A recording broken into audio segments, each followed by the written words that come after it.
Assalamualaikum warahmatullahi wabarakatuh. Selamat pagi anak-anakku semuanya kelas 12 AKL dan kelas 12 BDP yang hari ini semoga kalian semuanya sehat walafiat, tidak kurang suatu apapun dan tetap semangat mengikuti pembelajaran jarak jauh. Tetap semangat untuk mengikuti selalu mengikuti materi-materi yang diberikan oleh Bapak Ibu guru kalian di Zoom ataupun di Classroom. Baiklah, pada pagi hari ini Ibu Arna akan melanjutkan materi kita yang kemarin mengenai produk kreatif kewirausahaan dengan bab atau dengan subbab atau dengan kompetensinya yaitu sistem pemasaran produk dan layanan jasa bisnis online. Jadi kalian tinggal buka halaman 73 mengenai sistem pemasaran produk dan layanan jasa bisnis online. Sebelumnya Ibu Arna mengingatkan, selalu mengingatkan jangan lupa untuk selalu melihat penjelasan materi tersebut di YouTube channel sekolah dengan memberikan tanda hadir di kolom komentar pada YouTube. Itu pertanda kalian hadir dalam mata pelajaran produk kreatif dan kewirausahaan. Baiklah, kita mulai saja. Sebelumnya kita mulai, ada baiknya kita membaca basmalah. Bismillahirrahmanirrahim. Yang pertama, sistem pemasaran produk dan layanan jasa bisnis online. Ya, di sini ada sistem pemasaran produk online. Kalian bisa lihat di sini adanya sistem reseller. Mungkin ya zaman now sekarang ini sudah banyak yang mencoba menjadi reseller dalam suatu produk. Biasanya ibu suka lihat nih di sosial media kalian ya yang berteman dengan ibu itu biasanya ada misalkan menjual apa, jadi dia menjadi reseller, misalkan menjual makanan atau minuman atau bahkan selain makanan minuman itu sudah ada. Ibu sering melihat di status kalian atau di sosial media kalian, ibu suka lihat. Jadi reseller ini kalian sudah tidak asing lagi lah gitu ya. Reseller itu apa sih pengertiannya? Artinya menjual kembali barang yang dibeli dari si produsen barang. Jadi misalkan nih Ibu Arna jual seblak, Bu Arna ini produsen, si penghasil produk atau si penghasil barang. Seblaknya dari Bu Arna nih, tapi akhirnya ibaratnya diresellerkan atau dijual kembali oleh si misalkan siapa misalkan nih kayak yang ibu suka lihat misalkan di baik anak AK atau anak PM itu biasanya jadi ada yang jadi reseller nih. Nanti misalkan biasanya di anak AK itu ibu suka lihat Helen ya, dia misalkan menjual apa nih produknya, dia banyak tuh kadang-kadang minuman, kadang-kadang makanan. Di PM itu biasanya ibu suka lihat si Delita itu jual juga sama makanan minuman dan masih banyak lagi yang biasanya menjual misalkan produk jilbab atau apa, dia reseller gitu kan. Nah, jadi reseller itu menjual kembali barang yang dibeli dari si produsen barang gitu ya, dari si pihak pertama seperti itu. Lalu yang kedua, slide kedua ya di sininya. Reseller itu ada dua macam ya. Pertama ada reseller langsung dan reseller dropship. Yang pertama yang langsung itu seseorang yang menjual barang orang lain dengan cara membeli dalam jumlah yang besar kemudian jual lagi gitu. Misal ini contohnya hijab. Kayak kemarin ibu ditawarkan oleh anak akuntansi gitu ya. Dia menjual misalkan hijab. Itu kan misalkan dia dalam kurun waktu singkat dia membeli banyak. Misalkan hijabnya nanti dia jual kembali seperti itu. Biasanya kalau dijual kembali itu dalam waktu yang banyak itu atau dalam jumlah yang banyak itu biasanya yang bukan makanan, misalkan seperti pakaian atau hijab itu biasanya dia bisa jadi reseller yang dalam waktu yang singkat tapi dia belinya banyak. Nah, itu kan karena tidak basi gitu ya, itu bisa. Jadi dia kalau yang reseller langsung ini dia belinya banyak jumlah barangnya nanti kemudian dijual lagi atau baju misalkan gamis, baju muslim gitu ya. Tapi kalau reseller langsung itu kalau makanan jarang karena kalau makanan kan dia mudah basi atau kadaluarsa. Jadi biasanya kalau yang reseller langsung itu kebanyakan di non food gitu kan, itu reseller langsung jadi dia belinya dalam jumlah yang banyak. Kalau reseller dropship dia di sini yang lagi ngetren saat ini dia menjualnya, yang ngetren saat ini misalkan apa, jadi yang lagi in apa sih makanan sekarang ini, misalkan apa ya yang lagi trennya tuh apa, nah itu dia jual gitu kan. Misalkan kayak waktu itu misalkan zamannya boba ya, ice boba ya, itu dia ada nih, dia jadi reseller ice boba biasanya gitu, jadi yang lagi tren saat ini. Jadi bedanya reseller langsung dan reseller dropship, kalau reseller langsung itu, si resellernya itu, si orang yang menjualnya kembali itu belinya dalam jumlah banyak, gitu kan. Bisa non-food ya barangnya, misalkan bisa jilbab, bisa pakaian, bisa segala macam yang tidak hubungannya dengan food. Tapi kalau reseller dropship itu biasanya itu food atau drink gitu ya, atau minuman yang lagi tren saat ini, atau barang-barang atau produk-produk yang lagi tren saat ini, itu reseller dropship.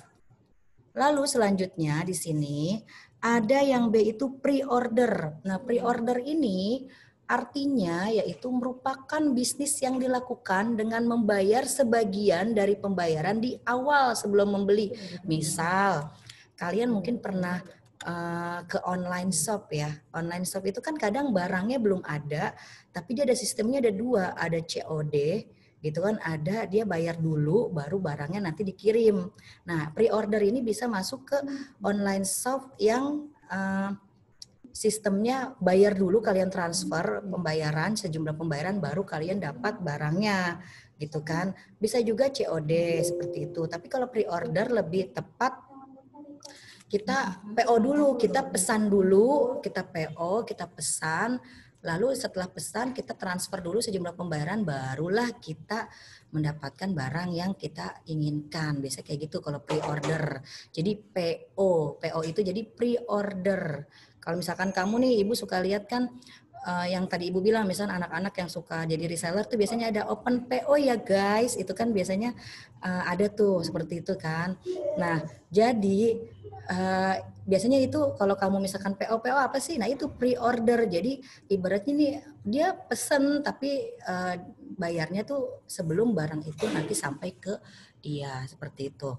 Nah, sekarang yang selanjutnya berarti sistem pre-order dalam bisnis efektif nggak sih gitu kan?